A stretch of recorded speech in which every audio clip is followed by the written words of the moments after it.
So the goal for today, if you remember, we started relativity, right? Special theory of relativity.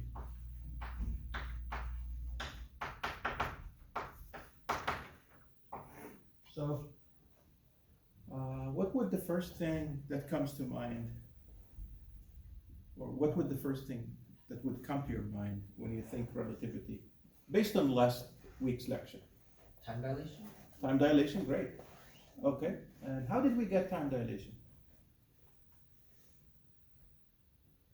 The speed of light is the same for all reference frames. Okay, great. So that was, how did we get that assumption? Or it was one of the assumptions of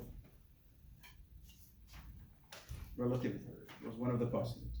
Okay, the first one was the laws of physics are the same in all reference frames, right? Okay, and then the second one, the one we get the most mileage of, is the speed of light was the same in all frames of reference. All observers, they observe speed of light to be c. Okay, so then we got time dilation. We talked about simultaneity first, and we said events that are simultaneous in one frame of reference, they are generally not simultaneous in other frames of reference, unless they're simultaneous and they happen at the same position. We'll see when we talk about Lorentz transformations. In that case, everybody agrees that they happened at the same time, at the same place. So we talked about, yes, time dilation.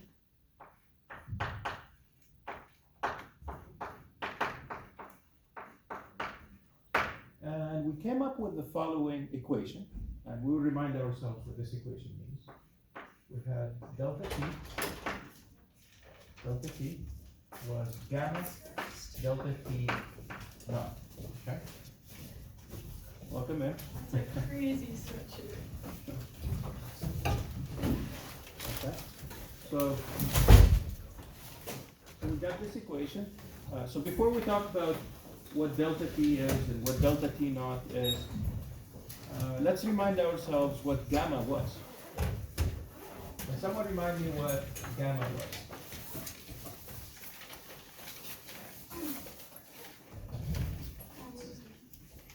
Yeah, you wanted to say something? This is the square root of 1 minus u squared over c squared. 1 minus u squared over c squared. And it happens to be on the bottom, right? It's 1 over the square root. Yes. C is the speed of light, of course. What is u? Speed. What's speed?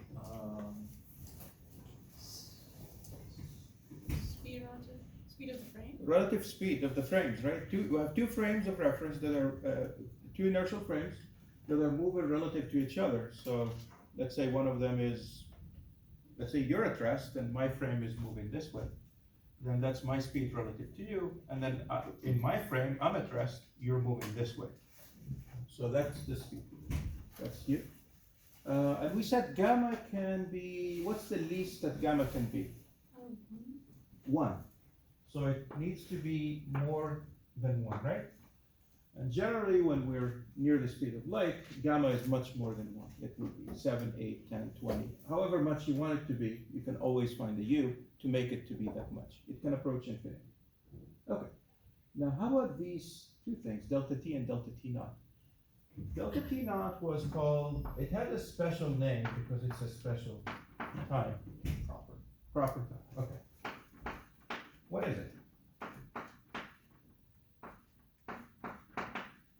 Is it the frames? The frame where the clock, let's say you have a clock that's measuring time, where the clock is at rest, or where two events take place at the same place. They take place at the same place. Yeah. Okay. But to you, let's say I am the one at rest, and the clock is moving relative to me. So the clock is in its own rest frame. So let's say the clock ticks here and talks over there. So the two ticks took place at two different positions relative to me. So what I measure is not the proper time. So that's the proper time. And the proper time, delta t naught, is shorter or longer than delta t? Sure, right, because delta t is something more than 1 times delta t naught, so delta t is larger. Okay, sounds good. And I have 3 problems I wanted to go over, and instead of me writing them on the board, I have printed them. And I have them over there. I will give you the handout, and I will give us, so it's quite unusual today, almost like a discussion. I'm going to give you the problems, give you 5-7 minutes per problem, and then we go over it, 5-7 minutes for the next one, and then we go over it, and so until we finish all 3 problems. So let me just pause this. Okay, let's discuss the first problem, problem 1.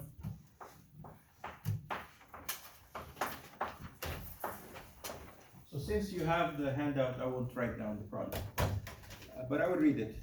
The negative pion is an unstable particle with an average lifetime of 2.6 times 10 to the minus 8 measured in its rest frame. So what is this time referring to? 2.6 times 10 to the minus 8. Is it delta t or delta t naught? T naught. Delta t naught. Okay, I will ask you why is it delta t naught? Let me just write it. So delta t naught is 2.6 times 10 to the minus 8 seconds. Why is it delta t naught? What are the keywords you see? It says that it's the lifetime of the pion. But its lifetime could be measured by us in the lab. If the rest. And the it's rest frame of- in the rest frame. What are the 2 events that take place at the same position in the rest frame of the pion? Right, the pion is moving, so imagine you're traveling with it at the same speed. What are the 2 events that take place? the beginning and end. Of its life, yeah. So it's created and then destroyed. So yeah, so those 2 events take place at the same point for the pion, so this time is the proper time. Now it says if the pion is made to travel at a very high speed relative to the laboratory, its average lifetime measured in the lab frame or in the laboratory is 4.2 times 10 to the minus 7. So that's delta t, right? That's 4.2 times 10 to the minus 7 seconds. And the question is, if this is delta t naught and this is delta t, what's the speed of the pion? How do we go about doing this? That's right, so find gamma first. Okay, great. So you got gamma will equal to delta t over delta t naught. And we need your assistance with this one. What do we get for gamma? 16.15. 16.15. 16.15? Okay. I don't have this number, so please. I have the rest of the answer at the end, but okay. So that's gamma. So now we need to find u, right? We want to find its speed, which is u. So if we do 1 over gamma, look at this. 1 over gamma, what do we get? You will get just the square root. So how about if we square that? So if we square it, we get 1 minus u squared over c squared, right? And now we can just start. Our target is u. So we would find it, so by just moving things around, so we get u squared over c squared is equal to 1 minus 1 over gamma squared. If we take the square root of both sides, so let's take the square root of both sides, so this becomes like this, and now multiply both sides by c, so then it becomes like this, right? So we will plug in the numbers. So u will equal to 1 minus 1 over 16.15 squared, don't forget that, times c. So u will equal to, as a fraction of c, it's 0.998 c. Okay? Usually we prefer to write u as a fraction of c, unless I want to calculate a distance or something like that. So here is u.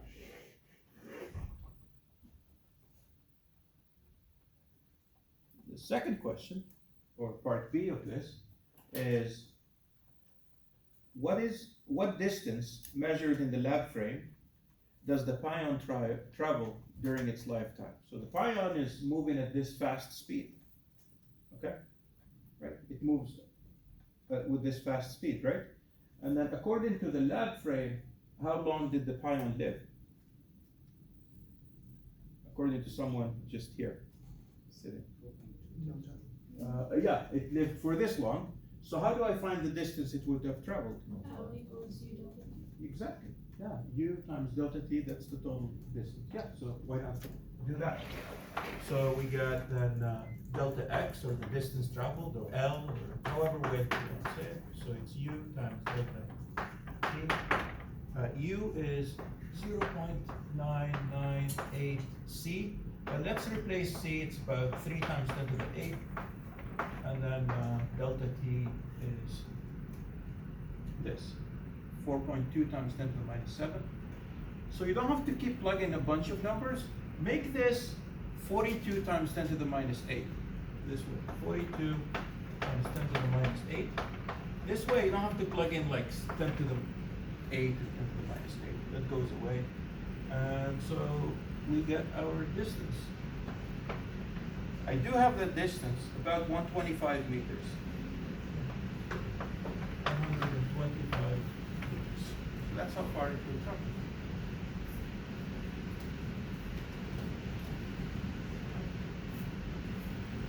Sounds good? Okay, so we will do now, again, 5 to 7 minutes, we'll do the next one. Okay? We'll do pause and then we'll do the same.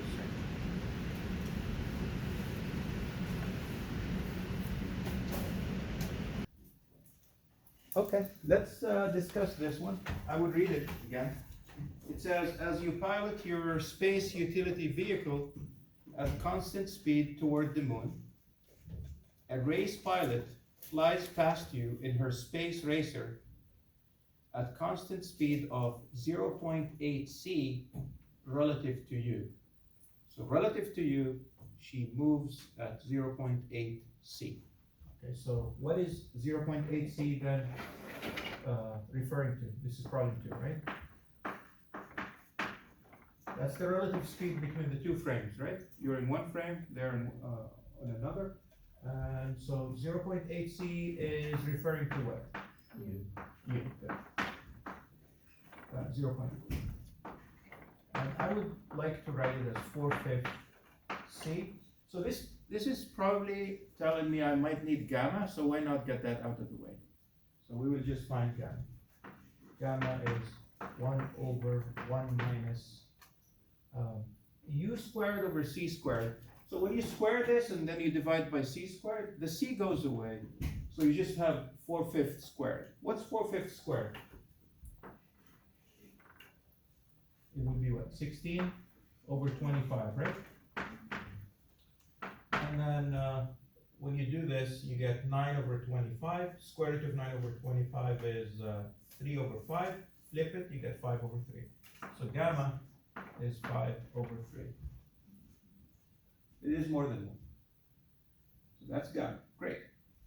So now, so we got gamma. It says, at the instant the space racer passes you, both of you start your timers.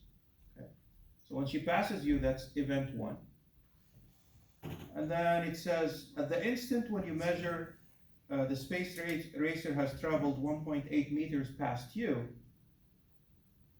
what does the race pilot read on her timer?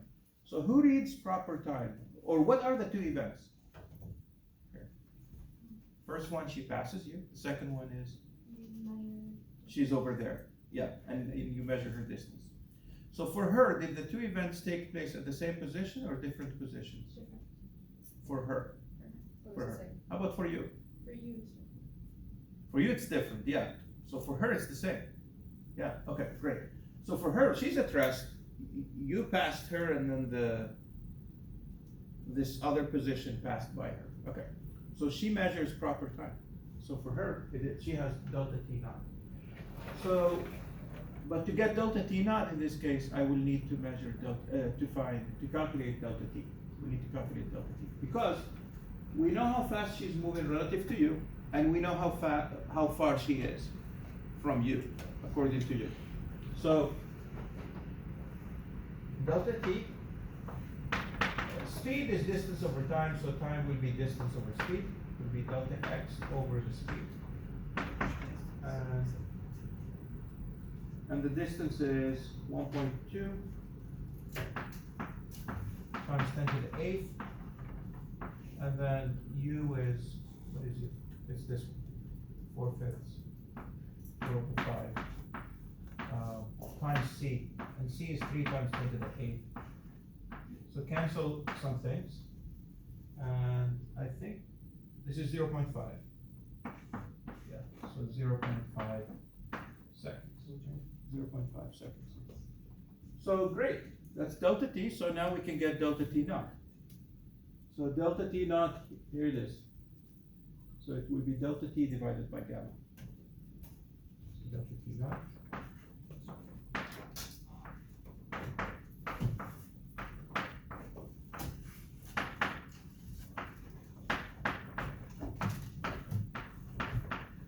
Right, 1 over gamma would be 3/5, so this is 0.3 seconds. That's what she will measure.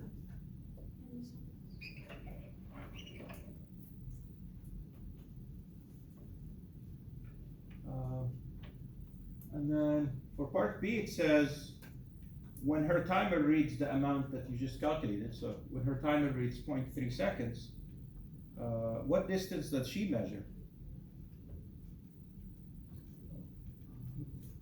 What distance does she I measure? got 0.39 on.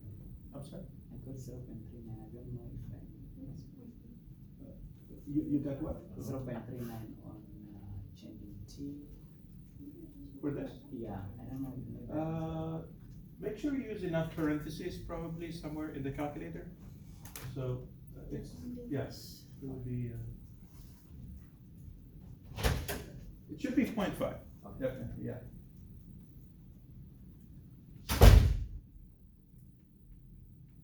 So what can we do for part B? How far did she travel? Delta x is mu times delta t. Okay, so delta x for her is gonna be, let's call it delta x prime maybe? It'll be u times delta t naught, and it will be, u is 0.8 c, 0.8 c, which is 3 times 10 to the 8th, and then delta t naught is 0.3. And so that gives this. Actually, that's, yeah, maybe it can fit in here. I get 7.2 times 10 to the 7 meters. Same please. Huh? Yeah, me too. Okay, great. Perfect. Can someone do the following? Let's do this. What is delta x over delta x prime? This is just extra. What is delta x over delta x prime? The length she measures versus the length you measure.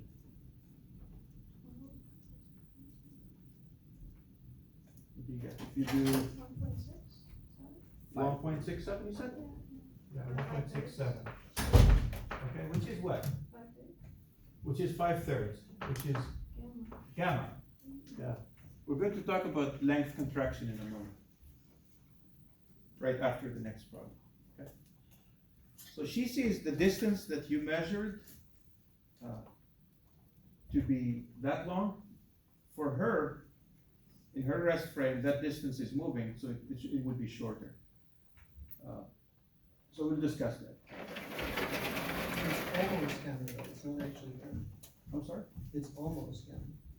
Well, if we didn't round at all, see this one here is this 7.2 exact or?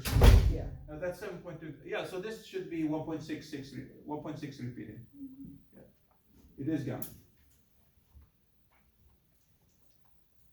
Okay, let's look at the next, the third one, and then we will go to the new stuff for today, okay?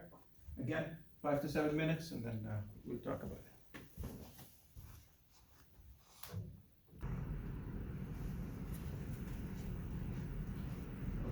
So for this next one, it says, an alien spacecraft is flying overhead at a great distance as you stand in your backyard. Okay, so you're standing, you're at rest in your reference frame. The spacecraft is also at rest in its reference frame. There is relative motion between both of you. You see a searchlight blink for 0.15 seconds. So let me write down 0.15 seconds. So 0.15 seconds is 150 milliseconds. I just want to convert both so we have the same units. And then, so you see the light flash or blink every 150 milliseconds. And then it says here the first officer on the spacecraft measures the searchlight to flash or it's on for 12 milliseconds. So they measure 12 milliseconds. So who measures the proper time? If one of them has to be proper, which one? The 12, the shorter one, right? So that should, but let's say we want to kind of be sure. How do we know it is the proper time? It is shorter, but where is the light at? The flashlight? Spacecraft. At the spacecraft. So it's at rest with respect to it, right? Yeah. So, this is delta t naught, right? And this is just delta t. And now they want to know their speed relative to you, so you just find gamma and then you solve, right? So you have gamma would be delta t over delta t naught. And I have here 12.5. So gamma is just 12.5. Remember, gamma is a dimensionless quantity, right? Just a number. Okay? And then we had a nice formula earlier that we don't need to go over again, right? It's 1 minus 1 over gamma squared, square root. That's you. Right? This one. Okay. And this should give us, just plug in the numbers. C. It's gotta have C, speed. So it would be 0.997 C.